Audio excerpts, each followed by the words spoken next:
Sa AFP tiniyak ang proteksyon sa mga critical areas katulad ng military camps matapos maaresto ang hininalang Chinese spy at kasabot na Pinoy. Arrest number 52. Edniel Parosa, please come in. Edniel. Siniguro lakay ng Sandatahang Lakas ng Pilipinas ang patuloy nitong paggwardya sa mga critical area sa bansa. Kasunod na ito ng pagkakadiskubre sa sinasabing espiya mula China na nakakuha ng mga larawan at iba pang mga potensyal na impormasyon galing sa mga military camp tulad na lamang dito sa Camp Aguinaldo at Fort Bonifacio sa Metro Manila, maging sa mga EDCA site sa mga probinsya gamit ang nasabat ding mga gadget. Sa bahagi ng AFP, sinabi ni Colonel Sergio Trinidad ng Public Affairs Office na may sarili itong kakayahan para sa intelligence, surveillance, and reconnaissance system. Patunay nga kung paano nila nasita o nahuli itong Chinese spy. Gayun din, mas mahigpit naman ang protocols dito sa mga kampo. Salig sa kalalagda pa lamang na GSOMIA o yung General Security of Military Information Agreement, hinimok ng militar ang publiko na maging aktibo sa pag-umatsyag sa mga parehong modernong hamon.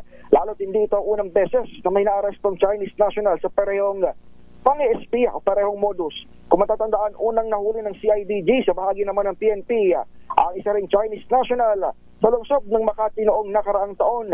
Kahapon, sinabi ni AFP Chief of Staff General Romeo Bronner Jr., kabilang sa kanilang pinag-aaralan ay ang posibleng koneksyon nitong pinangangambahang spy at ang mga nadidiskubring underwater drones dito sa ating bansa kamakailan. Ito Edniel Parosa. Paano nga ba nahuli itong Chinese spy? Paano nahuli ito ng mga taga-NBI? AFP lakay ang AFP ba nakahuli? Nakatisod. Kasi may kakayahan daw tayo para mag-intercept nitong mga ganitong klase ng espionage activities. At of course, dahil ang military naman hindi naman basta-basta pwedeng dumakmayan ng walang law enforcement agencies. Kinuha yung tulong ng NBI para matiktikan din o maimbestigahan din itong naniniktik at kalaunan nga ay maaresto. Saan nahuli banda ito? Itong Chinese spy na ito, hinihinalang Chinese spy, Edniel? Hindi ko lang batid lakay yung exact location, pero inilabas ng AFP yung yung pangalan at ng NBI, itong si Deng Yangqing na hinihinala ring agent lakay ng People's Liberation Army. Tapos yung dalawang kasabwat niya na Pinoy, mukhang driver lang naman lakay. Ito yung binabanggit ng AFP. Alam mo naman dito, yung mga Chinese, may medyo maraming pera yung iba sa kanila. Malaki magbayad dyan. Oo, mga kababayan natin. Nakukuha lamang na inosenteng driver o hindi man, kumbaga alalay o PA, itong mga ito.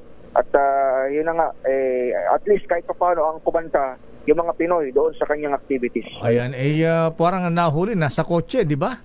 Ayan, ang mga gamit niya. Oo, kapareho ng last year may nahuli sa ganyan mga Chinese din.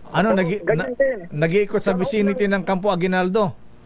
Sa loob, yung sasakyan niya, ganun din yung gadget sa loob, merong mga military grade drone at may mga communication devices lakay. Ang nakahuli naman nung unang-una, CIDG. Kaya ang ginawa ng CIDG ay isinalam din sa digital forensics itong mga nabanggit.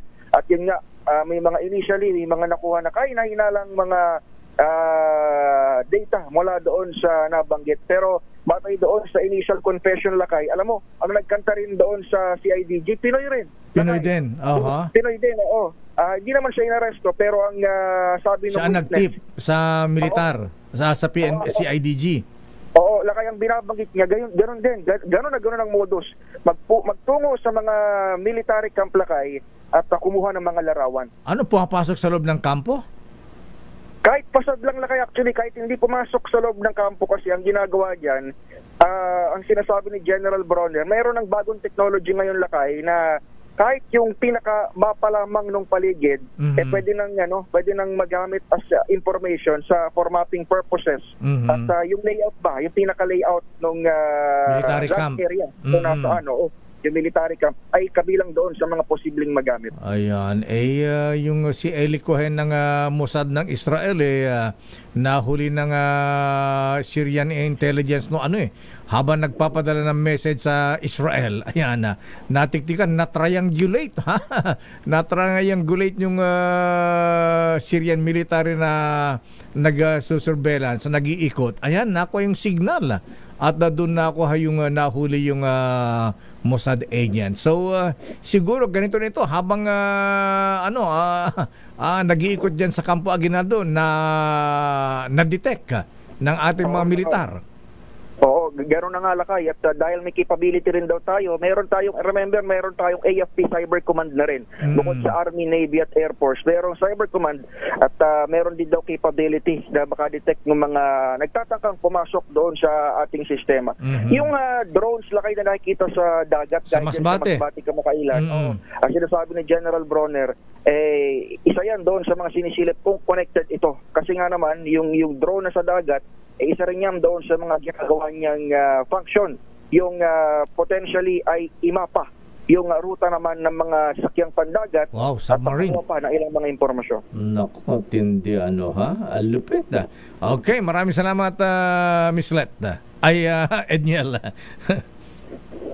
Live pa rin mula rito sa Campo Aguinaldo, balik sa Ilacay. Damdamin.